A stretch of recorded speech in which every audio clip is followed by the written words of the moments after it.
నా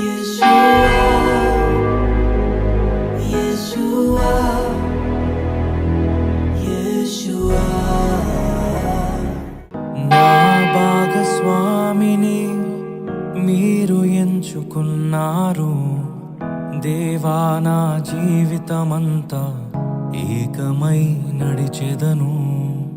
నా ప్రియునితో నన్ను జతపరచి ఉన్నారు దేవా, నా జీవితమంతా ఏకమై ఉండెదను. నా యందు నీ వివాహ కార్యమును విశ్వాసముతో స్వీకరించెదన్. నా యందు నీ వివాహ కార్యమును విశ్వాసముతో స్వీకరించెదన్. పరలోక సాక్షిగా నీ సన్నిధిలో నేను పరమాత్ముని కార్యముగా ఈ యాత్రను కొనసాగి